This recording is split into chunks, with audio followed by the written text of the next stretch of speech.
Welcome to Dewdrops. My name is Beth. This is going to be a fun video. All these things that you're seeing here are going to be at your fingertips to make, believe it or not. The process is all the same for each and every one of them. It's just positioning your wire. We're going to do the zigzag pattern on the wire. I really like this pattern when you're doing straight lines. It gives it more character, more life, more depth than if you just did a flat piece of wire. But I do that too. And then I measure it from the point of start to the point of end of where you want it to fit. I measure it and then I cut it and readjust it to make sure it's the right size. And again, like I have said in the past, be very careful with your wire because it is sharp and it will scratch or cut your mold if you're not careful. So if it's too tight, don't force it.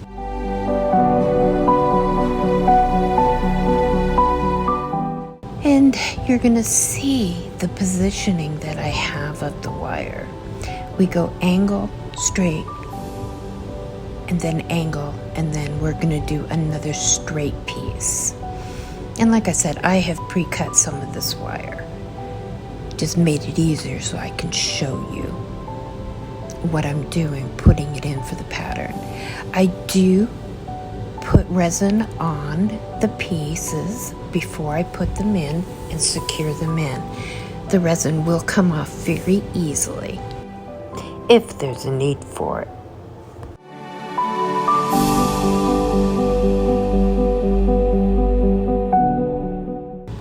Now we're going to fill it up with resin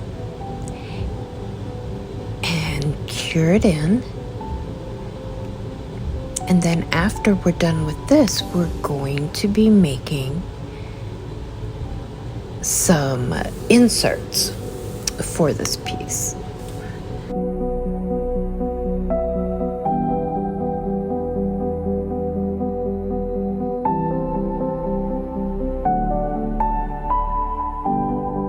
I am using the Let's Resin Chrome Powder in Royal Blue. It's amazing how beautiful the color turns out in resin because a lot of them change. They don't have that depth like this does. Let's Resin colors are just above and beyond the rest. They're phenomenal. I love working with them. Now you will see that I have 3 little teardrops or dewdrops or whatever you want to call them. And I put resin in each one. You can fill them high if you want so that they dome, or you can fill them flat. I wanted them flat for this one specific piece. So you'll see I'll end up taking some resin away because they're a little bit too full.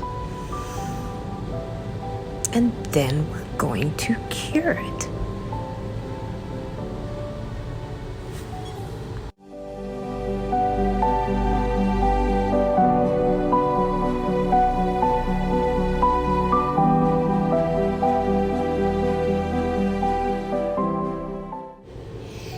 Now that they're cured, we'll take them off of the tape and just put them aside for the moment because we need to put more resin in the mold. The wires covered up majority of it, but you really want to make it pretty even with the wire to put these pieces in. And I'm just alternating size and area of where I'm putting them in. You can put them in any way that you desire if you want to do that, because it's beautiful without that when you add all the colors and everything into it. So I'm just covering them up and then I'm going to cure it.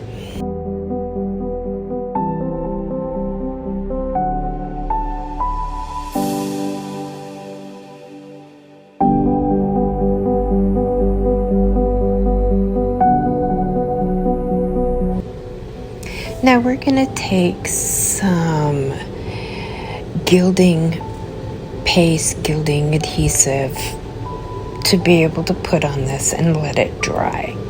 And then once that is dry, we're going to be adding our color. Now for the fun part. We are using the Dewdrops Resin Chameleon flakes. We are using yellow brown, violet aqua, lime blue, pink chartreuse, and gold olive. And yes, I'm using a little bit of each one of these.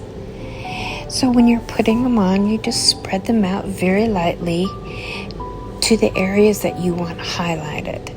Then you take your next color and you follow a similar pattern depending on what you want highlighted. I kind of go in order of the way I want things to lay down, but do not put any pressure on these chameleon flakes when you put them down. Just kind of let them fall into place and leave them alone. And then once everything is on there, we're going to burnish it in. And by doing that, it holds down every color that we've put on there. It's so much fun to see the colors build one upon each other. And it's just pretty amazing. You can get seamless or you can get intense. It just really depends on the look you're looking for. Right now, I've been kind of into the seamless look.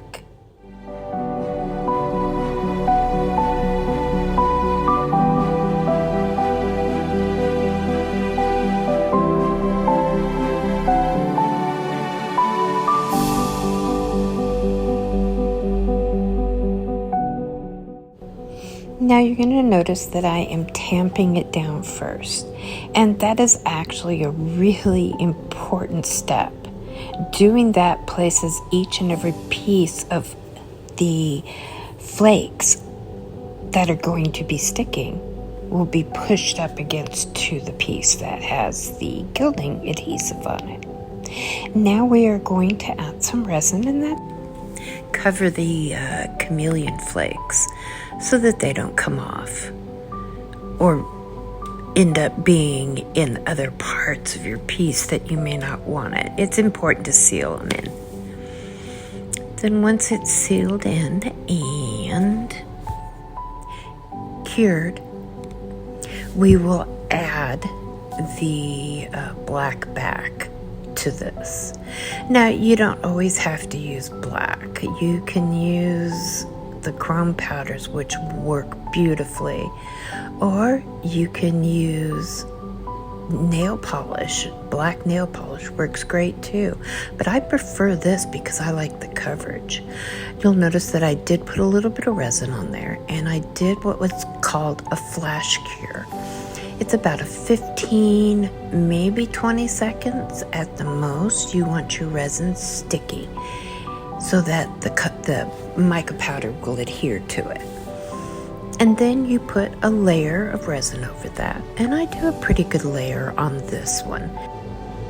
And then we're going to cure it. And then you'll get to see the front.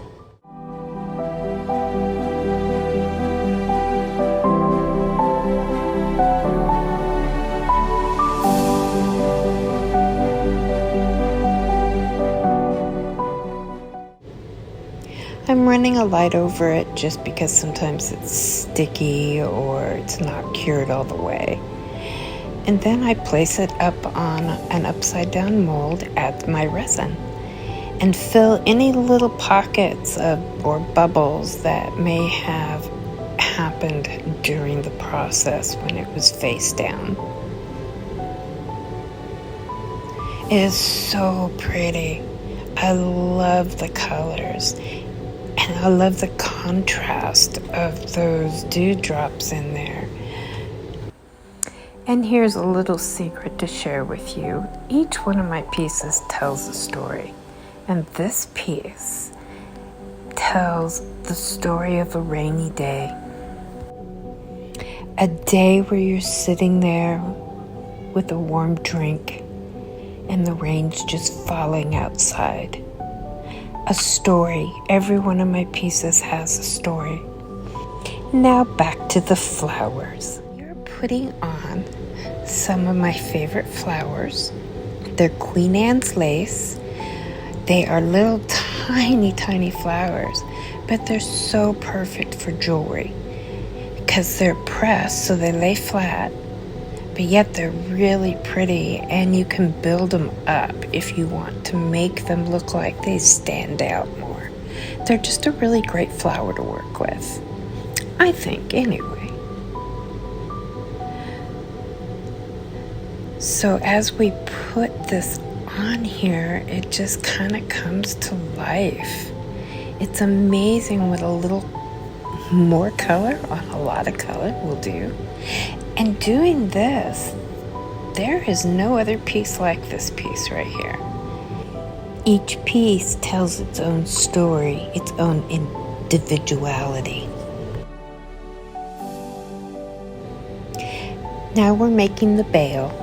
And I really do prefer doing this when it's a glue-on or a spoon type bail that I use. They're cheaper, as well as I can make them the size that I want. It really makes a difference. And then attaching it, I do it, yes, backwards, where I set it up to where I want it. And then I add my resin to the bail. And then I put the piece on top of the bail. You'll see.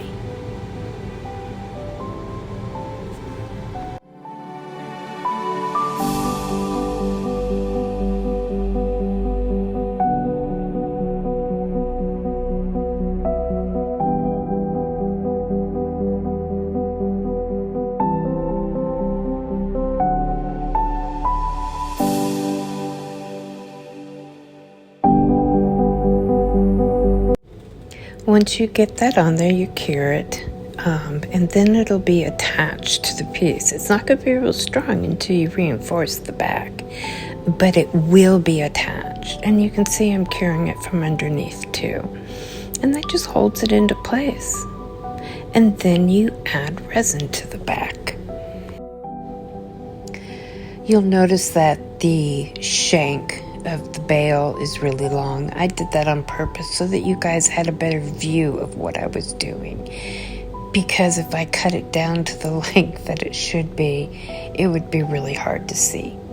So that's why it's so long.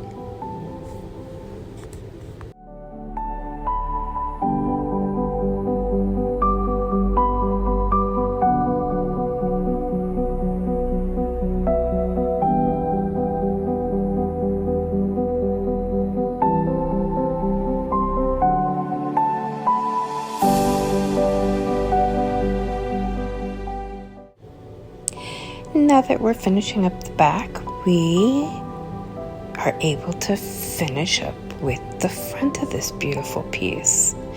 I hope you don't mind my little resin holder there. It's bottle caps. Why throw them away when they can be reused? So I am putting resin on this, and then I will just cure it all in. And there we have it. Isn't it pretty? But it's still not done. We are putting a top coat on it. I like using UV gel top coat. It is the most important thing in my arsenal. 1, it covers beautifully. 2, it is never ever sticky. And 3, it really, really protects the piece.